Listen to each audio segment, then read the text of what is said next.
পরীক্ষার সময় তোমার কি মনে হয়েছিল পরীক্ষার আগে যে আমি 100-তে 100 পাবো? অনেকে ফিজিক্যাল কেমিস্ট্রি নিউমেরিক্যাল ভয় পায়, করতে পারে না, ইউনিটের গন্ডগোল করে, সেটা যদি একটু শেয়ার করো। ছবি এঁকে নিতাম খাতায়, বোতলের ছবি, কখনো টেস্ট টিউবের ছবি, আগুনের ছবি। ফিজিক্যালের সময় আপনি পরীক্ষার সময় বলতেন টিএফ মানে কি, টিবি মানে কি, টিবি ডট মানে কি, এগুলো পাশে লিখে রাখতে। এতে কি হয় না, স্যার একটু ইমপ্রেস হয় পরীক্ষার খাতে দেখার সময়। আমি পরীক্ষায় এটা করেছি। ইনঅর্গানিক কেমিস্ট্রি পি ব্লকের রিয়াকশন যেগুলো রয়েছে সেগুলো ওদের মুখস্থ রাখতে, মনে রাখতে ভীষণ সমস্যা হয়, একটু কিছু বলো। অনেকে কি করে না, পাশাপাশি এ পয়েন্ট এ দিল, তার পাশে আবার পয়েন্ট বি দিল, জায়গা থাকলে এরকম করে দেয়। এটা করতে না বলছি, আমার তো ভয় হচ্ছিল অন্য কারণে। পরীক্ষায় সে কোনো টেনশন হচ্ছে না। অর্গানিক কেমিস্ট্রি সবার একটা বড় দুর্বলতার জায়গা। অর্গানিক কেমিস্ট্রি অঙ্কিত কিভাবে হ্যান্ডেল করেছিল? নমস্কার, টপার স্টক উইথ এনকেডির আর একটা এপিসোডে তোমাদের সবাইকে স্বাগত। আমাদের ছোটবেলা থেকে একটা স্বপ্ন থাকে যে 100-তে 100 পাওয়া, আর সেটা যদি বোর্ডের এক্সাম হয়, মাধ্যমিকের বোর্ড, এইচএসের বোর্ডের এক্সামে যদি 100-তে 100 পাই তাহলে তো দারুণ একটা ব্যাপার। আমার সঙ্গে রয়েছে অঙ্কিত জানা, আমার অফলাইন স্টুডেন্ট। ও শারীরিকভাবে একটু প্রতিবন্ধকতা রয়েছে, ও হাতে ঠিকঠাক করে মানে পেন ধরতে পারে না, তার সত্ত্বেও সেই প্রতিবন্ধকতাকে কাটিয়ে কেমিস্ট্রিতে 100-তে 100 পেয়েছে। সেটা খুবই একটা বড় ব্যাপার। আজকে অঙ্কিতের কাছ থেকে আমরা তার প্রিপারেশন স্ট্র্যাটেজি, সে কীভাবে পড়াশোনা করতো। ও কিন্তু ছোটোবেলা থেকে মোটামুটি ভালো স্টুডেন্ট ছিল, কিন্তু কখনো 100-তে 100 পায়নি কখনো, কিন্তু এইচএসে ও এই রেজাল্টটা করে দেখিয়েছে। অঙ্কিতের কাছ থেকে সমস্ত স্ট্র্যাটেজি আমরা জানবো এবং কিভাবে তার এই শারীরিক প্রতিবন্ধকতাকে সে কাটিয়ে উঠে এত ভালো একটা রেজাল্ট করেছে, সব কিছুই ওর কাছ থেকে শুনবো।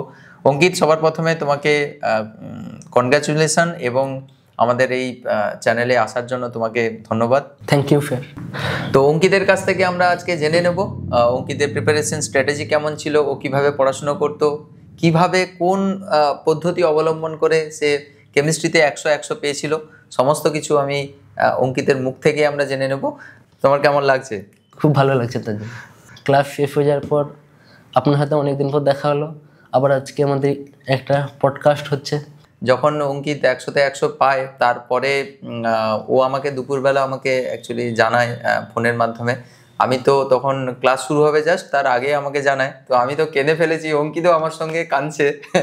মানে সত্যি যে স্টুডেন্টের সাকসেস টিচারের জন্য কতটা গুরুত্বপূর্ণ সেদিন আমি ফিল করতে পারছিলাম আর কি, যে কতটা ভালো লাগছিল। মানে আমি এক্সপ্রেস করতে পারছিলাম না, আমার চোখের জলের মাধ্যমে সেই জিনিসটা এক্সপ্রেস হচ্ছিল।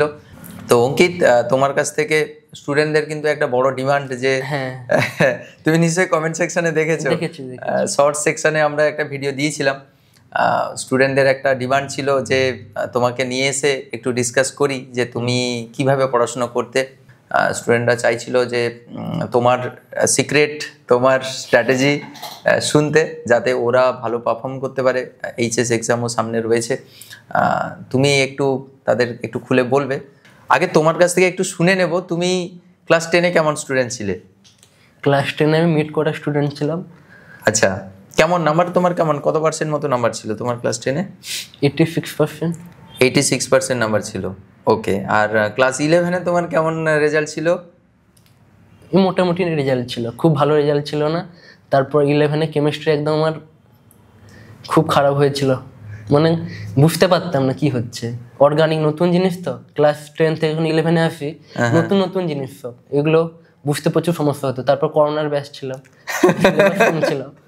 করোনার সময় তো কিছুই পড়াশোনা হয়নি। না, অনেক কিছু স্কিপ করেছিল, অর্গানিকের অনেক পার্ট স্কিপ করে দিয়েছিল। আচ্ছা, প্রচুর সমস্যা হতো 11-এ এসে। তারপর এত বড় সিলেবাস, নতুন জায়গা, সমস্যা তো প্রচুর হয়েছে। 10 থেকে 11 একটা বড় চেঞ্জ, মানে একটা ড্রাস্টিক চেঞ্জ, এত জিনিসপত্র সব সাবজেক্ট। হ্যাঁ, সব সাবজেক্টের ক্ষেত্রে, এটা শুধু কেমিস্ট্রি নয়। মাধ্যমিকে অনেক ছোট জিনিসপত্র থাকে, এইটুকু বই, মানে 9-10-এর পুরো বইটা মনে হচ্ছে 11-12-এর একটা চ্যাপ্টার, ঠিক। তো 11-এও কেমিস্ট্রি অতটা ঠিকঠাক করে বোঝা হয়নি। আর ভালো লাগতো কেমিস্ট্রি না? 11-এ তো ভালোই লাগতো না, মুখস্থ করার চেষ্টা করতাম। আচ্ছা, বুঝতে না পারলে মুখস্থ করতাম, আর মুখস্থ করলে তো এদিক ওদিক হয়ে গেলেই ভুল, নাম্বার কেটে না। সায়েন্সের জিনিস তো এইসব জিনিসগুলো করা যায় না। দিয়ে তারপরে ক্লাস 12-এ কিভাবে তোমার? ক্লাস 12-এ তারপর আপনার সাথে যোগাযোগ করি, 12-এ শুরু থেকে আপনার কাছে পড়েছি। আপনি যে বেসিক থেকে পড়েছেন তাতে আমার অনেক উপকার হয়েছে। 11-এ তুমি তো অন্য জায়গায় পড়তে, হ্যাঁ। 12-এ তুমি আমার খোঁজ খবর পেলে কি করে অফলাইনে? একজন কাকুর কাছ থেকে খোঁজ খবর নিয়েছিলাম। আমি বলেছিলাম একজন ভালো টিচার চাই কেমিস্ট্রির জন্য, আপনার খোঁজ দিয়েছিল, বললো আইআইটি থেকে পড়াশোনা করে এসেছে। আইআইটি থেকে পড়াশোনা করে এসে একবার গিয়ে দেখতে পারিস। আচ্ছা, মানে আইআইটি দেখে আসা নাকি স্যারের না, কোয়ালিটি? আমি এমনিতে তো স্যার খুঁজেই পাচ্ছিলাম না, তার জন্য কাকু যেটা বললো ফোনে চলে এসেছি। তারপর যখন থেকে ফ্রিকোয়েন্সি ম্যাচ হচ্ছে আপনার সাথে আমার, ঠিক আছে। ফ্রিকোয়েন্সি ম্যাচ, ঠিক ঠিক। ওকে, তো তারপরে জার্নি কেমন ছিল? মানে তুমি তো 12-এর শুরুর থেকেই তো আমার কাছে ছিলে না, লেট করে এসেছিলে? 12-এর শুরুর থেকে। তারপরে 12-এর শুরুর দিকে মানে প্রথমের দিক থেকেই আমার কাছে পড়ার পরেই কি প্রথম থেকে ভালো লাগতে শুরু করলো, নাকি আস্তে আস্তে করে ধীরে ধীরে মনে হলো যে হ্যাঁ ঠিকঠাক আছে, বুঝতে পারছি জিনিস? প্রথমে শুরুতে ফিজিক্যাল পড়ানো হয়েছিল, ফিজিক্যালে খুব ভালো লাগছিল। তারপর একটু ইনঅর্গানিকের সময় একটু ডাউন যাচ্ছিল, তারপর অর্গানিক যখন আসে তখন আবার সে একই ফ্লোতে চলে এসেছে। হ্যাঁ। আচ্ছা আচ্ছা। অঙ্কিত কিন্তু মানে যখন প্রথমের দিকে আসে চুপচাপ কোণে বসে থাকতো, হ্যাঁ, বেঞ্চের একটা, আমাদের তো এখন বিদ্যা মন্দির আমাদের কাঁথিতে রয়েছে, আগে ছোট রুম থাকতো। আগে অনেক ছোট রুম, এটা তো আমাদের নতুন সেট আপ হয়েছে, আরো সুন্দর করে সাজানো হচ্ছে। এটা হচ্ছে আমাদের বঙ্গমিশ্রী বিদ্যা মন্দির, পূর্ব মেদিনীপুরের কাঁথিতে আমরা নতুন করে সেট আপ বানিয়েছি, অফলাইন সেন্টার। আগে যেখানে থাকতাম সেখানে অনেক ছোট জায়গা ছিল, বসতে পারতো না এরা, তো সেখানে অঙ্কিত ঘাপটি মেরে আস্তে করে বসে থাকতো একটা কোণায়, হ্যাঁ, কোনো কথা বলতো না। আমি বুঝতে পারিনি যে এই ছেলেটা একদিন 100 পেয়ে আমাদের বঙ্গমিস্ত্রির নাম উজ্জ্বল করবে। তো পড়াটা মোটামুটি প্রথমের দিকে পরীক্ষাতে তুমি খুব ভালো নাম্বার পেতে। ফিজিক্যালে প্রথমে যখন 20 নাম্বার পরীক্ষা হতো, 17, 18, 20 অনেকবার তুমি টপ রেজাল্ট করেছিলে, তখনই আমি বুঝতে পারতাম যে ছেলেটা মোটামুটি ভালো মনে হচ্ছে। কিন্তু মাঝখানের দিকে তোমার রেজাল্ট খুব খারাপ ছিল মনে হয়, আমিও তোমার সঙ্গে 2-1 কথাও বলেছিলাম। মাঝখানে রেজাল্টটা খারাপ হয়ে যায় টেস্টের সময়ের দিকে। টেস্টের আগে থেকে মানে ফিজিক্যাল কেমিস্ট্রি তোমার ঠিকঠাক ছিল? হ্যাঁ, ফিজিক্যাল কেমিস্ট্রি মানে বুঝতে হয় জিনিসটা, আর কোত্থেকে এসে সূত্র তো আপনি শুধু মুখস্থ করেন না, কারণটা কি বলে দেন, এই জন্য সুবিধা হয় কোনো নতুন কিছু দিলে সেখান থেকে ব্যবহার করে করতে পারা যায়। আচ্ছা, তাহলে আমরা এক এক করে এই স্ট্র্যাটেজিগুলো একটু তোমার কাছ থেকে জেনে নিই, যে ফিজিক্যাল কেমিস্ট্রি তুমি এখান থেকে কিভাবে হেল্প পেয়েছো, আর তুমি কিভাবে অ্যাপ্রোচটা রাখতে, যে ফিজিক্যাল কেমিস্ট্রি এইভাবে পড়া উচিত, যেটা আমার মনে, মানে তোমার এক্সপিরিয়েন্সে তোমার যেটা মনে হয়, তুমি যদি স্টুডেন্টদের একটু বলো, ওরা অনেকে ফিজিক্যাল কেমিস্ট্রি নিউমেরিক্যাল ভয় পায়, করতে পারে না, ইউনিটের গন্ডগোল করে, সেটা যদি একটু শেয়ার করো এক এক করে, যে অ্যাপ্রোচটা কেমন থাকা দরকার। প্রথমে শুরুর দিনের কথা বলি। শুরুর দিনে যখন আমি এখানে আসি, স্যার বলে দিয়েছিলেন বইতে পেন্সিল দিয়ে দাগ দিতে, খাতায় 2 রকমের পেন ব্যবহার করতে, এইসব ব্যাপার ফলো করেছি। স্যার যে ক্লাস করাতেন, স্যারের ক্লাস শুনতাম, আর স্যার যে স্পিডে পড়ান, শোনা এবং ক্লাস নোট করা একসাথে হয়ে যায়। আমি লেখার জন্য ব্ল্যাক ব্লু পেন ব্যবহার করতাম, আর কোনো কিছু হাইলাইট করার জন্য হতো গ্রিন পেন একটা রাখতাম। গ্রিন পেনে কোনো কিছু ট্রিক্স লিখলাম, বা কোনো কিছু নতুন জিনিস বলে দিয়েছেন, হাইলাইট করলাম। ক্লাসে স্যার কি হয় না, অনেক কিছু ছবি এঁকে দেন, বা কোনো কিছু মজার মাধ্যমে পড়িয়ে দেন, ওইগুলো ছবি এঁকে নিতাম খাতায়, বোতলের ছবি, কখনো টেস্ট টিউবের ছবি, আগুনের ছবি।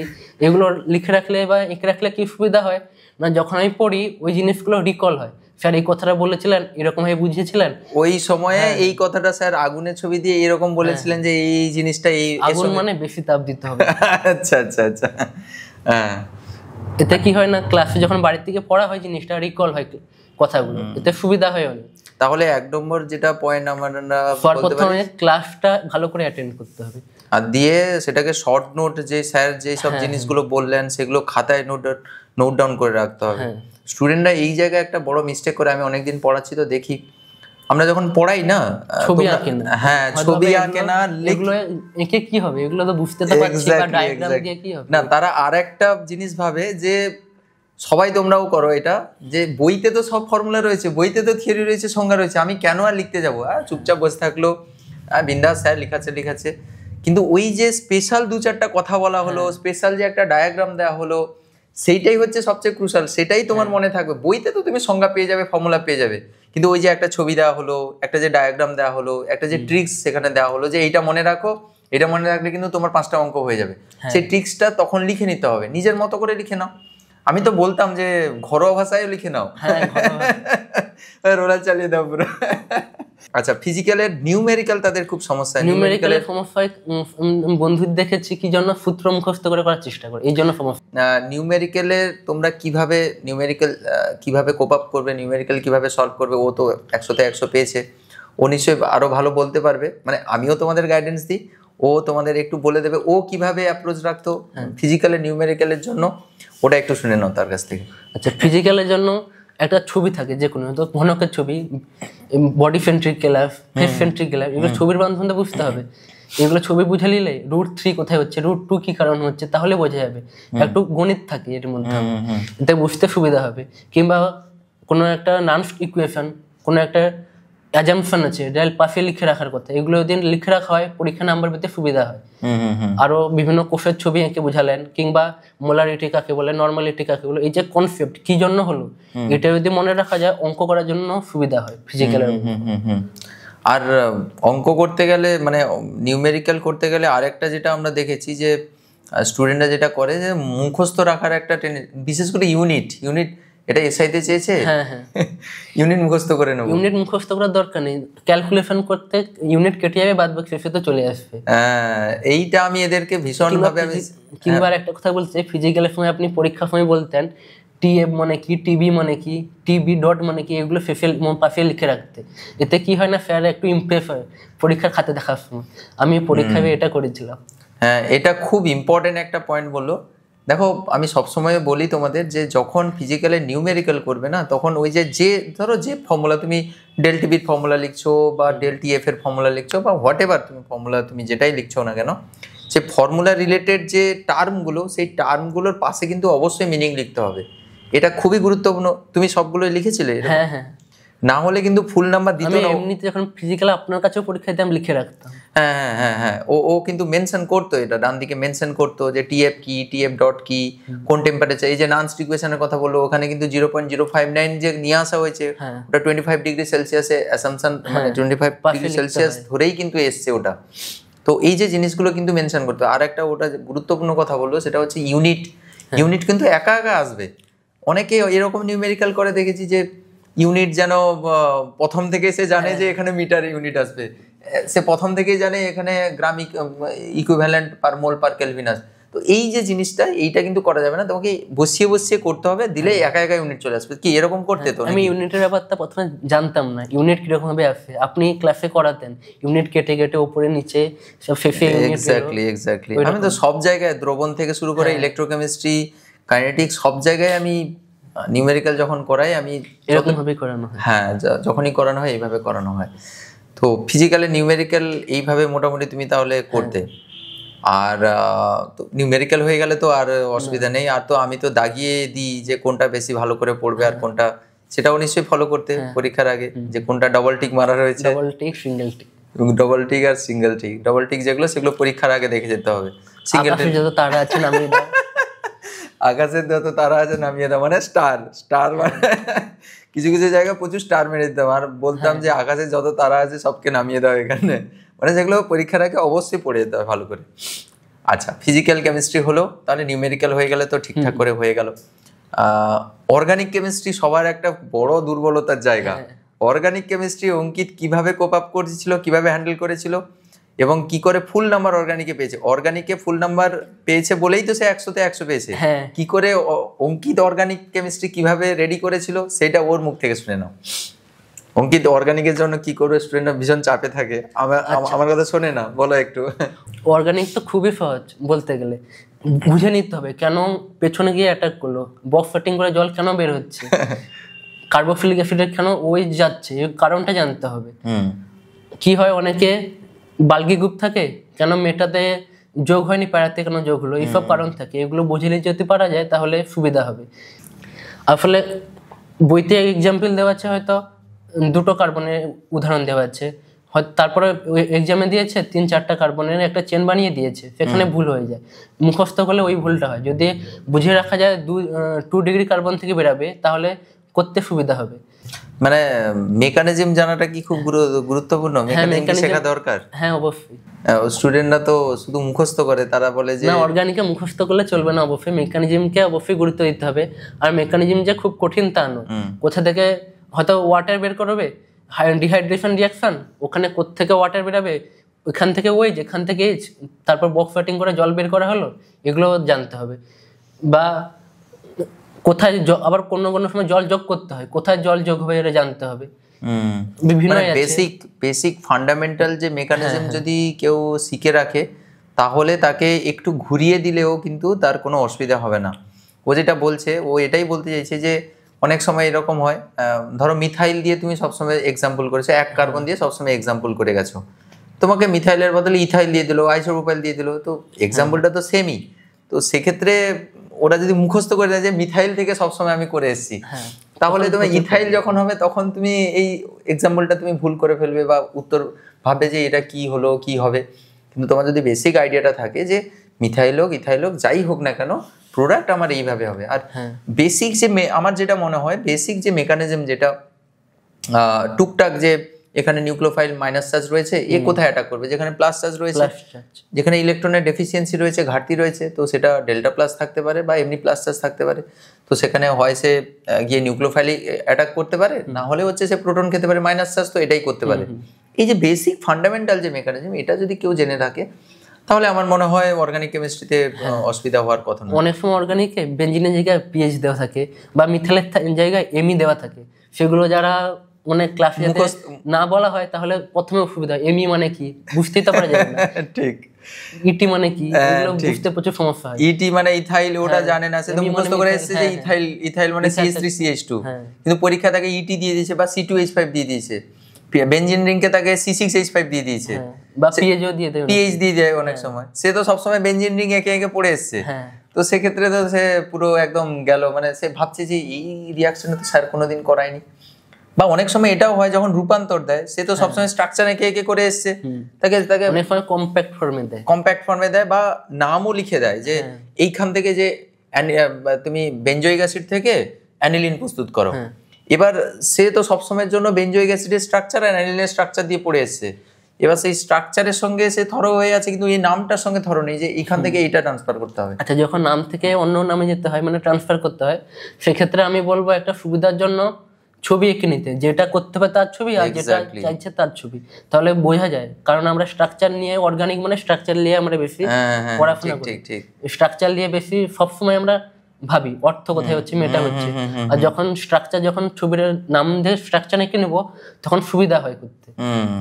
এখান থেকে এখানে যেতে হবে। আমরাও সবসময় বলি, যখন রূপান্তর দেবে না অর্গানিক কেমিস্ট্রিতে, যে নাম লিখে তার নাম, তার নিচে হচ্ছে স্ট্রাকচার, বা হচ্ছে যখন কোনো একটা নাম থেকে অন্য নামে যখন শিফট করতে বলছে বা ট্রান্সফার করতে বলছে, আগে তার স্ট্রাকচার লিখতে হবে, দিয়ে তারপরে দেখো যে আচ্ছা বেনজোইক অ্যাসিড থেকে অ্যানিলিন মানে COOH NH2 তে ট্রান্সফার হচ্ছে, মানে এটা একটা স্মিড রিয়াকশন, তোমার তখনই মাথায় চলে আসবে। কিন্তু তুমি যদি সেই নাম নিয়ে যদি ভাবো কি হবে তখনই স্ট্রাকচারটা কি মাথায় না তো কিছু বুঝাই যাবে না। এক্স্যাক্টলি, আর সেটা লিখে ফেলতে হবে, তাই তো?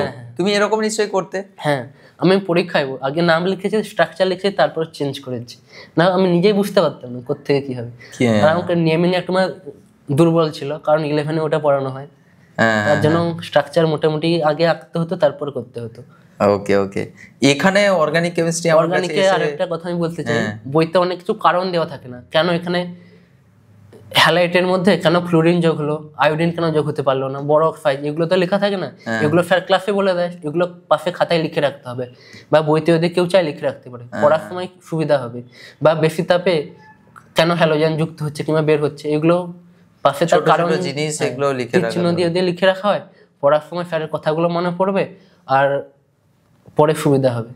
কারণটা কি, বেসিক্যালি ও ক্লাস নোটটা ক্লাসে যখন পড়ানো হয়, ওই জিনিসগুলো ও বলছে যে অনেক জায়গায় বইতে ঠিকঠাক করে মেনশন করা থাকে না, কিংবা 3টা যে রিং হয়, 3টা কার্বনের রিং 7 কেন নয়, এগুলো তো বইতে লেখা থাকে না, আপনি মুখে বলে দেবেন, ওইটা খাতায় লিখতে হয়।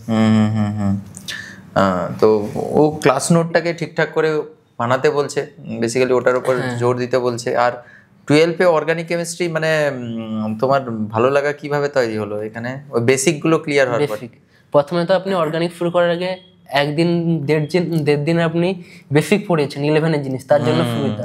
জিওসি পড়িয়েছিলাম ওদের 11-এর জিনিসগুলো আমরা যেহেতু নতুন ব্যাচ ছিলাম, আপনি পড়িয়ে তারপর 12-এর আরম্ভ করেছিলেন, এতে অনেক সুবিধা হয়েছে। শুধু তোমাদের নয়, অফলাইনে নয়, আমি যখন অনলাইনে এদের অনলাইনে একটা তুমি জানো মনে হয় এদের ক্র্যাশ কোর্স একটা চলছে, ফার্স্টার রিভিশন কোর্স।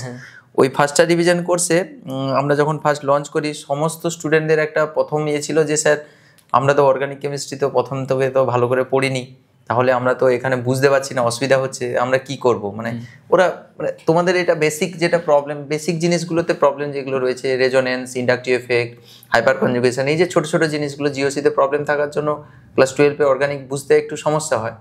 তো তাদেরও আমি এরকম করছি, শুধু অফলাইনে করি না, অফলাইনে তো সবসময় করি, আর অনলাইনেও এদের যেটা করেছি সেটা হচ্ছে প্রথমে তাদের অর্গানিক শুরুর আগে তোমাদের তো 1-1.5টা ক্লাস করেছিলাম, এদের 4টা ক্লাস করিয়েছি, resonance, inductive effect, hyper conjugation, যেগুলো বেসিক জিনিসগুলো, nucleophile, electrophile, SN1 SN2 mechanism, এগুলো তো বেসিক জিনিসগুলো, সমস্ত জিনিস আগে ক্লিয়ার করেছি, তারপরে তাদের অর্গানিক কেমিস্ট্রি ক্লাস 12-এ শুরু করা হয়েছে। তো ফার্স্টার রিভিশন কোর্সে অনেকেই পড়ে আমাদের অনলাইন ব্যাচে, তারাও তো ভীষণ এখন মানে বেনিফিটেড হচ্ছে, এবং তারাও মেল করে আমাদের জানায় যে স্যার সুন্দর করে সব জিনিসগুলো বুঝতে পারছি, ওই যে ফান্ডামেন্টালগুলো বুঝিয়েছিলেন বলেই আমরা ধরতে পারছি জিনিসগুলো। তো তোমারও হেল্প হচ্ছে, তুমি হয়েছে, জিওফিটাই অনেক হেল্প করেছে।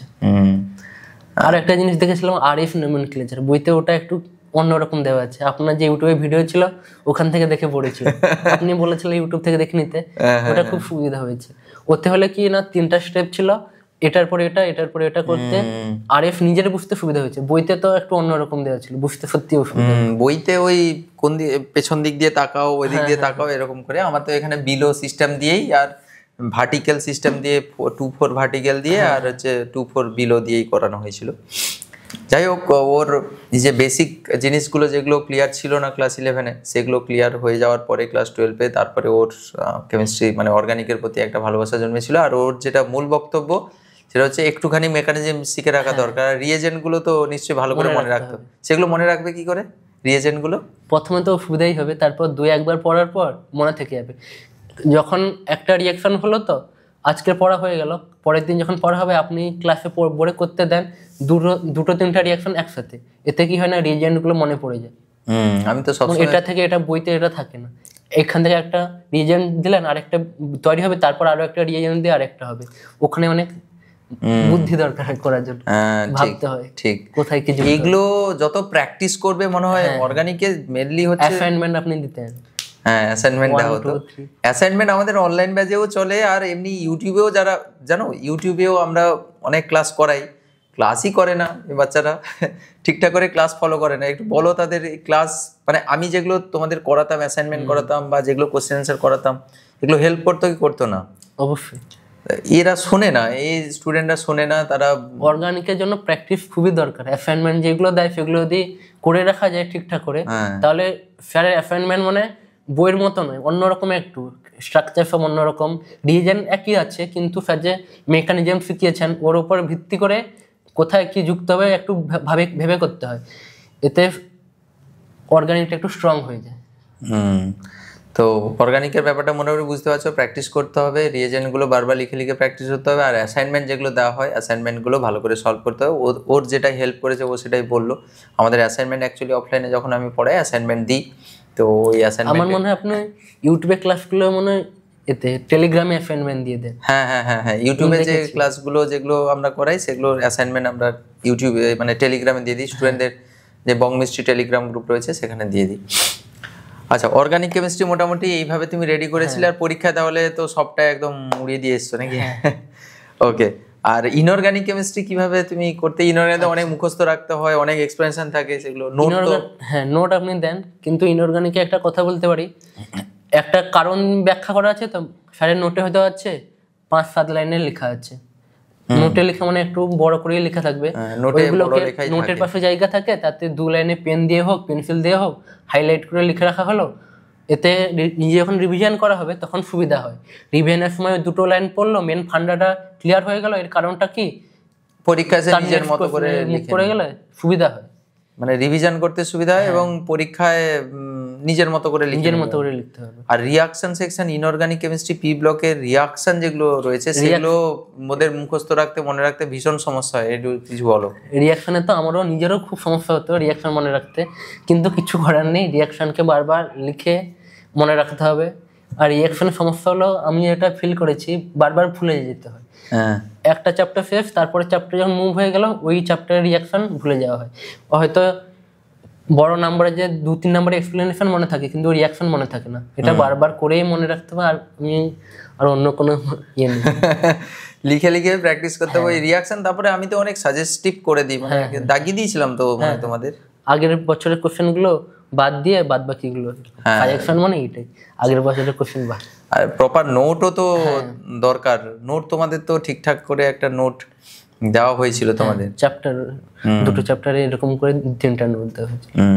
পি ব্লকের যেটা সমস্যা হয় সেটা হচ্ছে রিয়াকশন সেকশন, আর হচ্ছে এই যে এক্সপেনশন টাইপ কোশ্চেন। মেটালার্জিতে একটু সমস্যা হয়। মেটালার্জিতে একটু মনে রাখতে সমস্যা হয়। সেটা কিভাবে করেছিলে? মেটালার্জি কিভাবে রেডি করেছিলে? ধাতুবিদ্যা ধাতুবিদ্যা এই রিয়াকশন তো একটু বললাম, আমার নিজের সমস্যা তো রিয়াকশন মুখস্থ করতে, তার জন্য লিখে লিখে যতটা হয় করতাম। আর পরীক্ষায় যে 1 আছে 2 আছে ওইগুলো একটু যতটা সম্ভব কম মনে রাখার চেষ্টা করতাম। এমনি যতটা সম্ভব মেন জিনিসটা লিখে বেরিয়ে যেতাম। মানে সমতা বিধানের কথা বলছো? হ্যাঁ হ্যাঁ হ্যাঁ, সমতা বিধান অতটা গুরুত্ব দিতে না, যোগ করতে না, 1 এদিকে 1 ওদিকে 2 3 এরকম ভাবে করতে হয়, ওটা করতাম না। মানে সমতা বিধান তুমি সেরকম করতে না? ওটা করতে গেলে অনেক মনে রাখতে, ওটা মনে রাখতেও অনেক সমস্যা। যারা পড়ছো তারা জানো নিশ্চয়ই যে মনে রাখতে খুব সমস্যা হয়। ইনঅর্গানিকের ক্ষেত্রে যে থিওরি কোশ্চেন থাকে ওই জন্য বলছে পাশে লিখে রাখা, এতে অনেক সুবিধা হয়। এতে যখন রিভিশন করা হবে ওই রিয়াকশনের সময় পাওয়া যাবে। এখানে তো সময় 2 লাইনে নিজের ভাষায় লিখে রাখলে মেন ফান্ডা পরে ক্লিয়ার হয়ে গেল, কাজ শেষ। কিন্তু রিয়াকশনে তো একটু সময় দিতে হবে, ভাবিয়ে করতে হবে। রিয়াকশনে কিছুই নেই, মানে রিয়াকশনটা ও বলছে লিখে লিখে প্র্যাকটিস করতে হবে, আর কোনো উপায় নেই। আর হচ্ছে যখন ওই বড় বড় যে কোশ্চেনের এক্সপ্লেনেশন, এইটা কেন রিয়াকশন করে, ওটা কেন রিয়াকশন করে না, এটা আদৌ বিস্তৃত হয়, ওটা আদৌ বিস্তৃত হয় না, এইগুলোর জন্য এত বড় এক্সপ্লেনেশন না পরীক্ষার আগে নাম মুখস্থ করে, ওইটা আমি এদের একটা ফান্ডা দিয়েছিলাম যে ওই পুরো ব্যাপারটার যে মেন যে জিনিসটা সেটা 2 লাইনে ওই পাশে মার্জিনে লিখে রাখতে। যদি ওই 2 লাইন তুমি পড়ে নাও পরীক্ষার আগে, তাহলে তোমার আইডিয়াটা ক্লিয়ার যে এখানে ভ্যাকেন্ট ডি অরবিটালের জন্য এই প্রবলেমটা হচ্ছে, বা ওটা নেই বলে এই প্রবলেমটা হচ্ছে, তাহলে তুমি মাথায় নিয়ে চলে গেলে, বাকি তো তুমি পরীক্ষা নিজের মতো করে লিখে দিলে। তো এইভাবে তুমি যদি একটা ছোট্ট জায়গার ভেতরে এত বড় লাইন পরীক্ষার সময় কিন্তু তোমার মনে থাকবে না। সেক্ষেত্রে তুমি যদি এই 2 লাইনে যদি, যেটা অঙ্কিত বলছে, 2 লাইনে যদি তুমি ওই জিনিসটাকে যদি লিখে রাখো, তাহলে কিন্তু রিভিশন করতে অনেক সুবিধা হবে এবং সেক্ষেত্রে পরীক্ষায় অনেক হেল্পও হবে। মানে সেই টাইমটা আমরা রিয়াকশন মনে রাখার জন্য ফোকাস করতে পারি, প্র্যাকটিস করতে পারা যেতে পারে, সেই সময়টা সেখানে ইনভেস্ট করা যেতে পারে। মানে ওই থিওরি এত বড় না পড়ে ওই সময়টা নিয়ে ওইখানে ইনভেস্ট করতে পারা যেতে পারে। মানে আর কোনো দ্বিতীয় উপায় নেই। অঙ্কিত যেটা বললো, ওর নিজের প্রবলেম হতো, আমি জানি। ও যেটা বললো যে লিখে লিখে প্র্যাকটিস করতে হবে রিয়াকশন সেকশন, আর থিওরিগুলো যদি পাশে লিখে রাখা যায় 2 লাইনে, তাহলেই মোটামুটি কাজ হয়ে যাবে। এটা গেল ইনঅর্গানিকের সেকশন। ইনঅর্গানিকের আর কোঅর্ডিনেশন কমপ্লেক্স তো খুব সহজ জিনিস, ওটা তো ভালো করে বুঝিয়ে দেওয়া হয়। ওগুলো একবার বুঝে নিলেই তো ইনার আউটার হাইব্রিডাইজেশন, কোনটা স্কোয়ার প্ল্যানার, কোনটা টেট্রাহেড্রাল, এইগুলো তো হাই স্পিন লো স্পিন, এগুলো তো খুব সুন্দর করে তো বুঝিয়ে দেওয়া হয় এগুলো। তো মোটামুটি অর্গানিক, ইনঅর্গানিক এবং ফিজিক্যাল কেমিস্ট্রি সমস্ত জিনিস ও কিভাবে পড়াশোনা করতো সেই সম্বন্ধে আমরা ডিসকাস করলাম। আর পরীক্ষার সময় তোমার কি মনে হয়েছিল পরীক্ষার আগে যে আমি 100-তে 100 পাবো বা ফুল স্কোর করে করবো, এরকম তোমার মনে হয়েছিল পরীক্ষার সময়? বা খুব কনফিডেন্স ছিলে যে এরকম কিছু একটা হতে পারে? না, আমার ভয় মানে ইনঅর্গানিকের রিয়াকশন নিয়েছিল, মনে পড়বে না পরীক্ষায় গিয়ে, মনে পড়বে না, এটাই। পি ব্লকের? হ্যাঁ, আর মেটালার যে রিয়াকশন আছে না, ধাতু নিষ্কাশন, ওইখানে সমস্যা ছিল। তো তারপরে পরীক্ষায় মনে হয় পরীক্ষায় তো ঠিকঠাকই এসেছিল। আর আমি বলবো পরীক্ষার সময় স্যার যেটা বলে 3 দিকে মার্জিন দিতে, ওটা করলে সুবিধা, খাতায় একটু কম লিখতে কম হবে। আর একটু লেখার সময় যদি ধাপ ওয়াইজ 1-এর দাগে দিয়েছ, কারণ যদি 3টা পয়েন্ট থাকে, পয়েন্ট এ পয়েন্ট বি নিচ্ছে, স্যার বলেন অনেকে কি করে না পাশাপাশি পয়েন্ট এ দিল, তার পাশে আবার পয়েন্ট বি দিল, জায়গা থাকলে এরকম করে দেয়, এটা করতে না বলছি। স্যার বলতেন এরকম এ পয়েন্ট এ, তার নিচে পয়েন্ট বি, তার নিচে পয়েন্ট সি, যদি এরকম দেওয়া যায় খাতা বড় হবে, দেখতে সুন্দরও লাগবে, এতে নাম্বার দিতেও মানে বেসিক্যালি আমি যেটা বলতাম যে লেখার একটা সুন্দর কৌশলও রয়েছে, লেখাও ঠিকঠাক করে লিখতে হয়, মানে খাতা সাজানোর একটা ব্যাপার থেকে একের দাগ এ, একের এ, তারপরে বিটা তার নিচে, তারপরে সি, এরকম করে গ্যাপ দিয়ে দিয়ে এরকম বলছো তো? হ্যাঁ হ্যাঁ, বা পয়েন্ট গুলো পরপর, অনেকে কি করে পরপর করে পয়েন্ট গুলো দিয়ে দেয়, সেক্ষেত্রে কিন্তু দেখতেও খারাপ লাগে খাতা, আর গোছানো হয় না ঠিকঠাক করে, আর নাম্বার দিতেও অসুবিধা হয়। কিংবা কারণ হলো তার নিচে লেখা, কারণ হলো বলে অনেকে পাশে লিখে দেয়, কারণ হলো দিয়ে সেখানে লেখা শুরু করে দেয়, কিপটামি করে আর কি। আরে বাবা, বোর্ডের খাতা, সরকারি খাতা সরকারি খাতা, রোলার চালিয়ে দাও, যত খুশি ইউজ করো, কোনো অসুবিধা নেই। মার্জিন দিয়ে লিখলে খাতা দেখতে ভালো লাগে, যদিও সায়েন্সে অতটা ফ্যাক্টর করে না, সেখানে তুমি কতটা অ্যাকুরেট লিখেছো সেটাই বেশি ফ্যাক্টর করে। আর লিখতেও তো কম হয়, লেখা মানে ইনঅর্গানিক লেখা বেশি। হ্যাঁ হ্যাঁ হ্যাঁ, অর্গানিক কেমিস্ট্রি, মানে তোমার কেমিস্ট্রি লেখা কত সময়ের ভেতরে হয়ে গেছিল? আমার তাড়াতাড়ি শেষ হয়ে, 2 ঘন্টার মধ্যে শেষ হয়ে গেছে। হ্যাঁ, 2 ঘন্টার ভেতরে তোমার কেমিস্ট্রি পরীক্ষা শেষ হয়ে গেছিল। তারপর যেগুলো আমি প্রথমে, যেগুলো একদম মনে পড়েছিল সেইগুলো প্রথমে করেছি, আর যেগুলো পারিনি সেগুলো আবার ফিরে গিয়ে আবার করেছিলাম। এইটা বড় একটা স্ট্র্যাটেজি, কিন্তু আমি তোমাদের নিশ্চয়ই এটা বলতাম। আমি আমার মনে আছে অধ্যায় যে 99% আমাদের দিয়েছিল, ওটা আমার আটকে গেছিল। তারপর আমি কেটে দেইনি ওটা, ওটা ফাঁকা রেখে ফিরে গিয়ে করেছিলাম, তারপর হয়েছে। দেখো, তুমি যদি ওইটা যদি নিয়ে বসে থাকতে, তাহলে টাইমটা ওখানে যেত এবং ওইখানে মাথাটা খারাপ হতো। আমার উত্তর 10ই বেরাচ্ছিল না, অন্য উত্তর চলে এসেছিল বারবার, 99%। আচ্ছা আচ্ছা, ও কিন্তু একটা কোশ্চেনে কিন্তু পড়েছিল না, ও কিন্তু ওই কোশ্চেনটা আটকে ছিল, কোশ্চেনটাকে ছেড়ে দিয়ে তুরন্ত ও আবার নেক্সট কোশ্চেনে চলে গেছিল। লেখা শেষ হওয়ার পরে তারপরে ও ফিরে এসে যে কোশ্চেনটা হচ্ছিল না সেটা করেছে, এবং তখন সেখানে কাটনি, ঘাটাঘাটিও কিছু করনি, জায়গা ছেড়ে দিয়ে চলে গেছিলে। এটাও একটা গুরুত্বপূর্ণ জিনিস, কিন্তু তোমরা যখন খাতায় লিখবে না, খাতায় ওই ওই পার্টিকুলার কোশ্চেনের জন্য ওইখানে জায়গা ছেড়ে দিয়ে চলে যাবে। তুমি যদি দাগ নাম্বার দিয়ে একদম লাস্টে একের 5 নম্বর কোশ্চেনটা তুমি একদম লাস্টে গিয়ে করছো, স্যারই বিরক্ত, দেখো নাম্বার তো কাটবে না, কিন্তু ব্যাপার হচ্ছে স্যারের একটা বিরক্ত বোধ চলে আসে, যে বিরক্তি চলে আসে যে এই ছেলেটা মেয়েটা এ একটা কোশ্চেন এখানে লিখে অন্য একটা কোশ্চেন একদম লাস্টে লিখেছে, একটা কোশ্চেন এখানে লিখেছে আর একটা কোশ্চেন 2 পেজের পরে লিখেছে। এই জিনিসটা কিন্তু করলে সিকোয়েন্সের একটা গন্ডগোল হলে স্যারেরা বিরক্ত হন। আর খাতা দেখা তো সবচেয়ে বড় একটা চ্যালেঞ্জিং কাজ, সবারই বোরিং কাজ, তো সেটা যদি তোমরা স্যারেদের জন্য একটু যদি হেল্প করে দাও, একটু যদি ইজি করে দাও, তাহলে মনে হয় ভালো হবে, স্যারেরা ইমপ্রেসড হবে এবং নাম্বার দিতে স্যারেদের সুবিধা হবে। তুমি নিশ্চয়ই এই স্ট্র্যাটেজিটা ফলো করতে। আমার কিন্তু পরীক্ষার সময় বেশি ছিল, তার জন্য যে থিওরি যেগুলো ছিল আর যেগুলো 2টো অপশন থেকে অথবাগুলো একটা দাগের করে দিয়ে এসেছিল, মানে এক্সট্রা কোশ্চেনও করে দিয়ে এসেছিলে? এক্সট্রা কোশ্চেন, সময় বেশি ছিল, আমি ভেবেছিলাম কোশ্চেনটা অনেক কঠিন হবে, যখন দেখি কোশ্চেন আপনি যে পরীক্ষা নেন তার চেয়ে অনেক সহজ কোশ্চেন পড়ে গেছে। আমাদের কোশ্চেন যেগুলো ক্লাসে টেস্ট নেওয়া হয় তার থেকেও সহজ কোশ্চেন এসেছিল মনে হচ্ছিল। হ্যাঁ, এবারে পরীক্ষা অনেক সহজ কোশ্চেন দিয়েছিল। তাহলে তোমার কি এরকম কিছু মনে হচ্ছে যে এখানে একটু ডিফিকাল্ট করে পরীক্ষা নেওয়া হয়েছিল বলে ওটা বেশি সহজ লাগছিল নাকি? পরীক্ষার সময় আরো একটা প্রচুর সমস্যা হচ্ছিল, পরীক্ষা যে আছে তো ওই ভয়টা আমার ছিল না, আমি এটা ভাবতাম আমার কেন ভয় হচ্ছে না, সব বন্ধুরা তো পরীক্ষার জন্য করছে, আমার এটা প্রচুর হয়েছে। মানে তোমার পরীক্ষার সময় কোনো টেনশন হচ্ছিল না, তো সেটাই তোমার ভয় লাগছিল যে আমার কেন টেনশন হচ্ছে না। অদ্ভুত টেনশন অঙ্কিতে। তো তারপরে পরে কি রিয়েলাইজ হলো যে এটা কেন হচ্ছিল তোমার? যে পরীক্ষা দিতাম যে আপনার কাছে একটা চ্যাপ্টার শেষ হলো পরীক্ষা, আর একটা চ্যাপ্টার শেষ হলো পরীক্ষা, এটা অনেক সুবিধা হয়েছে, যে পরীক্ষার জন্য যে একটা ভয় ওটাই কেটে গেছিল। আমার তো ভয় হচ্ছিল অন্য কারণে, পরীক্ষা এসে কোনো টেনশন হচ্ছে না। পরীক্ষার সময় কেন টেনশন হচ্ছে না অঙ্কিতের সেইটা ভয় ছিল, তোমাদের অনেকেরও এরকম টেনশন হয়। আমার একটা ছোট্ট ইনসিডেন্ট বলবো অঙ্কিত, খুব হাসি পাবে তোমার। আমাদের অনলাইনে ক্লাস 11-এর ব্যাচ চলছে, B11 ব্যাচ নাম দেওয়া হয়েছে। বি হচ্ছে বোরনের জন্য আর কি, বোরনের অ্যাটমিক মাস 11, তো তাই B11 ব্যাচ অনলাইন ব্যাচ। আমাদের ডাউট ক্লিয়ারিং ক্লাস হয় সপ্তাহে একদিন, আমি ডাউট ক্লিয়ারিং ক্লাসে যাই, আমি ডাউট ক্লিয়ার করি তাদের। মাঝে মাঝে দেখি আমাদের অনেক স্টুডেন্ট পড়ে, মাঝে মাঝে দেখি একসঙ্গে 70-80 জন চলে আসে ডাউট ক্লিয়ারিং ক্লাসে, মাঝে মাঝে আবার দেখি 30 জন আসছে, 40 জন আসছে, নতুন নতুন মুখ দেখতে পাই আর কি। তাদের আমি জিজ্ঞাসা করি, কি গো বাবু তোমরা আগে ডাউট ক্লিয়ারিং ক্লাসে আসোনি কেন, এতদিন করোনি কেন ক্লাস?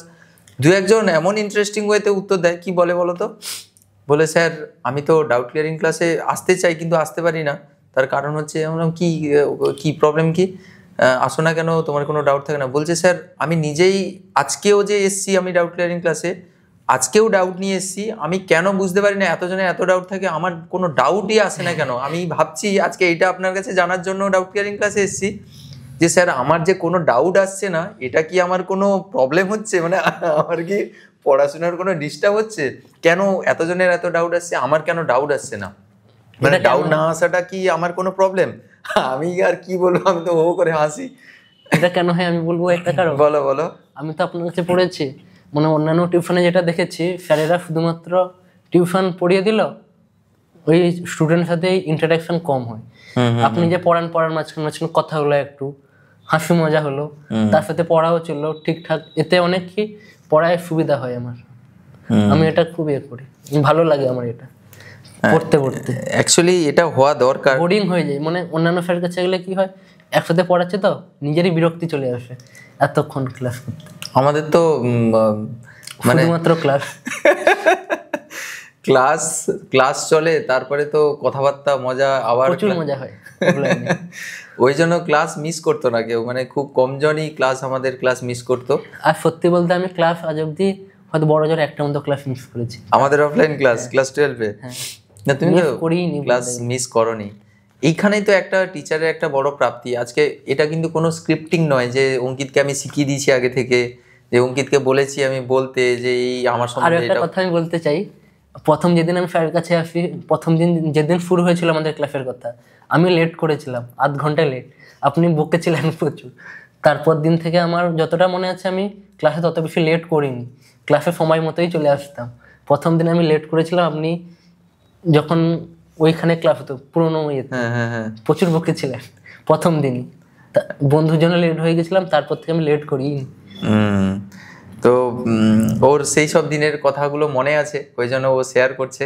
আসলে আমাদের এই পড়াশোনার মাঝখানে শুধু তো পড়াশোনা হয় না, অনেক রকম হাসি মজা, গল্প, মোটিভেশন, তাদেরকে একটু গাইড করা, সব কিছুই আমি সবসময় করি। ইউটিউবে তোমরা যেটা দেখতে পাও, তো অ্যাকচুয়ালি আমি নিজেই ফিল করি যে আমি যদি এরকম আমার মতো যদি স্যার পেতাম তাহলে মনে হয় আমি নিজে খুব আমি এটা ফিল করি যে সব স্যার যদি আপনার মতো হতো সব সাবজেক্টের, তাহলে সুবিধা হতো অন্যান্য পড়তে বুঝতে। সব সময় তো আর পড়াতে আর মন তো থাকে না, যত যা হোক আমি তো টপার নই না। যাই হোক, তুমি 100-তে 100 পাওয়াটাও বড় চ্যালেঞ্জিং একটা, একটু ছোট ভুল হয়ে গেলে তো 1 নাম্বার সেখানে কমে যাবে। আচ্ছা, তোমার এমনি এইচএস এর টোটাল নাম্বার একটু নিশ্চয়ই কম ছিল, অন্যান্য সাবজেক্টে একটু কম নাম্বার ছিল। ওভারঅল তোমার কত পার্সেন্ট নাম্বার ছিল? আমি 422 পেয়েছিলাম। আচ্ছা আচ্ছা, ওভারঅল 80% এর উপরেই তো। তো 84%, তাই তো? বেস্ট অফ 5, 5-20, 84% এর মতো নাম্বার ছিল। কিন্তু খুব খারাপ, মানে ঠিকঠাক স্টুডেন্ট ছিল ও।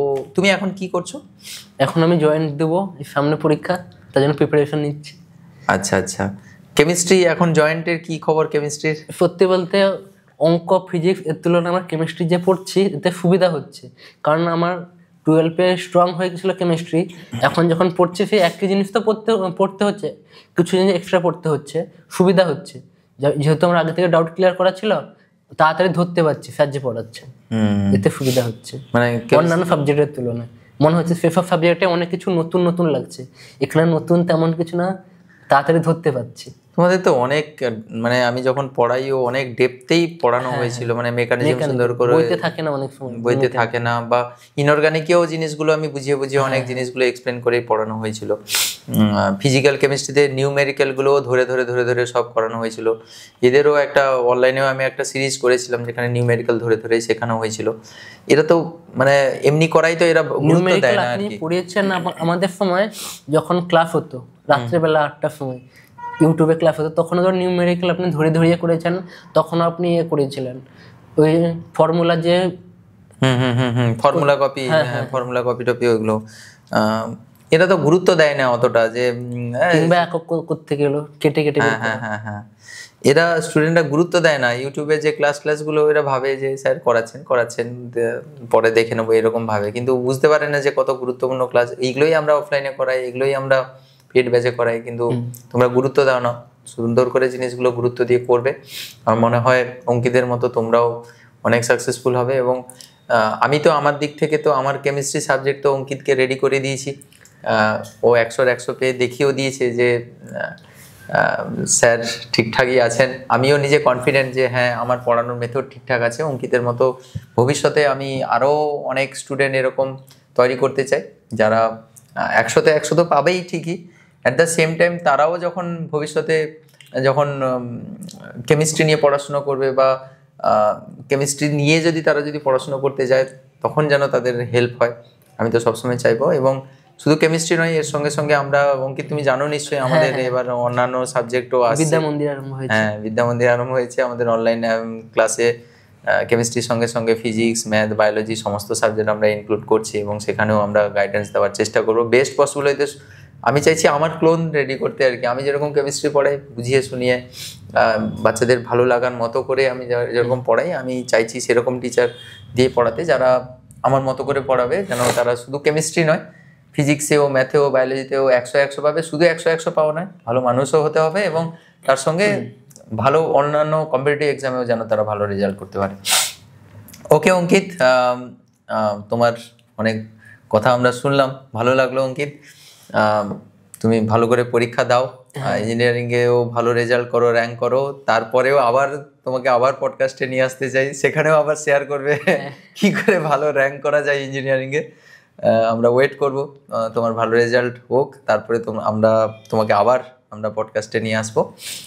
অঙ্কিতের কাছ থেকে তোমরা সমস্ত জিনিসপত্র শুনলে, কিভাবে ভালো রেজাল্ট করলো ও, কীভাবে তার ক্লাস 11-এর ঘাটতিগুলো পূরণ করে সে সুন্দর একটা রেজাল্ট আবার ক্লাস 12-এ করতে পারলো, সবাই শুনলে।